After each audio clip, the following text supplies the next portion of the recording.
Good evening. That's where we start. The former director of the Eisenhower Presidential Library in Abilene says he was forced to resign over a ceremonial sword the White House wanted. Cake's Kate Devine has this Cake exclusive after speaking with him today about what he says happened.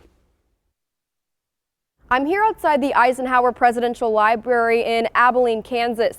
The center for a national story involving a ceremonial sword, the Trump administration, and the former library director who says his forced resignation doesn't add up.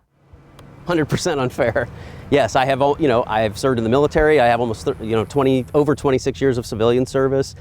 For something that was so, in my view, minor. Yeah, I think this is a little extreme. This story began when the State Department contacted the Eisenhower Library this summer about a gift the president could take to Great Britain. He wanted a ceremonial sword fitting for a five-star general like General Eisenhower. Arrington says the library could not legally give away original museum artifacts, but he helped secure a replica from West Point for the president. I think that's been completely blown out of proportion. We explained to the State Department that we couldn't give them anything original. They were very understanding of that, and then we, for the next 2 months, sort of helped them eventually get to West Point where they were able to get a replica.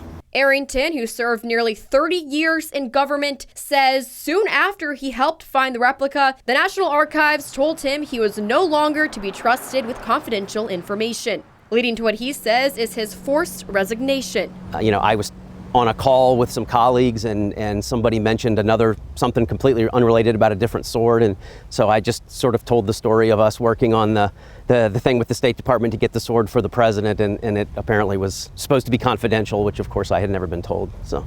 Arrington says at no point did anyone tell him this was confidential information, and he had no political motivations. He doesn't believe the president was involved. This whole issue about, whether or not the president himself, ordered that I be fired or something, well, first of all, I would never know that anyway. I have no indication for that, but I don't believe that's the case. But he says artifacts belong to the American people, not leaders.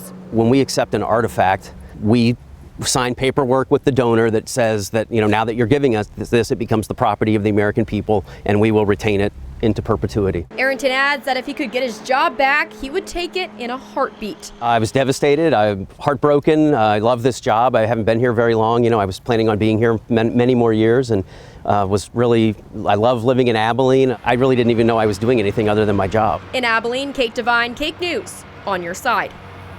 Cake News tried to reach out to the Eisenhower Library, but it is closed during the shutdown. Arrington says he hopes to one day return to his job at the Eisenhower Library.